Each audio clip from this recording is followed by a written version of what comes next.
Welcome to 30-second questions, where I'm going to read to you a question that should only take about 30 seconds to read if read naturally. These questions are designed for town halls, so you're welcome to use them if you'd like. I've developed them for people like myself who have a difficult time getting up in front of crowds to speak, so I kind of need a script.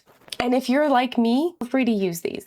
Or at least use them to get your thought process going about what it is you want to say. Maybe you'll find some interesting facts in the questions you didn't hear about. Under each question is a handful of sources. I don't include them all. That would be too many. So I leave all my sources in my database. If you're interested in that, I'll leave a link in the description below. If not, that's totally fine. But like I said, if you like the question, I'll put a copy of that in the description below. You can copy and paste it and use it, edit it, send it in an email to your congressman. Today, I'm going to read 2 questions about religion. The reason I'm doing 2 is because these 2 questions are very similar. They're worded differently, so I feel like they're going to get different responses. Okay, so let's quick read those, and then after I'm done reading them, then I'll go through my list of sources. Question 1. President Trump created a federal task force to eradicate what he calls anti-Christian bias. The FBI has documented thousands of religion-based hate crimes, with Jewish Americans targeted most often, and Muslim and Sikh Americans also facing substantial hostility. Hindu, Buddhist, and other minority faith communities experience harassment and discrimination as well. If anti-Christian bias warrants its own federal task force, will you support equally empowered protections for every faith, or explain why one religion deserves a special government response that others don't? Question 2. President Trump created a federal task force to eradicate what he calls anti-Christian bias. Yet, Christians remain the nation's largest religious group and hold enormous political and institutional influence. Religious institutions already enjoy taxpayer subsidies for their schools and special tax treatment. What specific documented persecution justifies a federal task force devoted to one faith?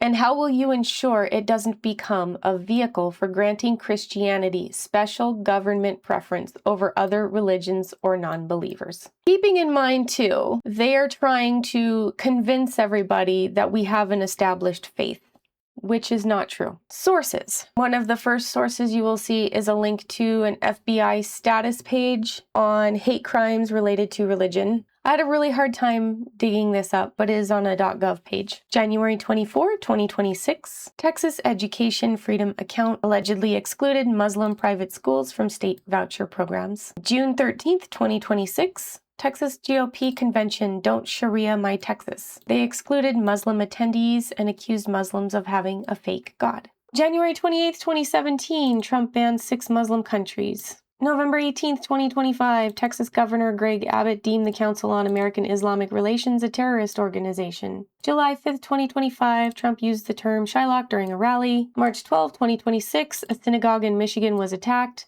June 4th, 2026, the Pentagon dropped 180 faiths from the military's recognized religions list. July 13th, 2026, MAGA pastor Joel Wevin suggested seizing and imprisoning pastors of other faiths. Dark money link here explains super PACs, hiding monies behind 501c3 and 501c4 companies. An example of that type of company would be a Turning Point USA. Before 2016, Turning Point USA, which is fringe, was appointed to the Air Force Academy Board. June 22nd, 2026, forcing biblical curriculum into schools. May 21, 2025, requiring the 10 Commandments in school. June 3rd, 2024, billions of taxpayer dollars rerouted to private religious schools. April 19th, 2026, Trump administration announced an 84-hour public Bible reading. Article from May 14th, 2026, that Bible reading at the National Mall stage was taxpayer funded. Of course, I have several more sources. I have pages of sources. It's somewhere else. It's on my database.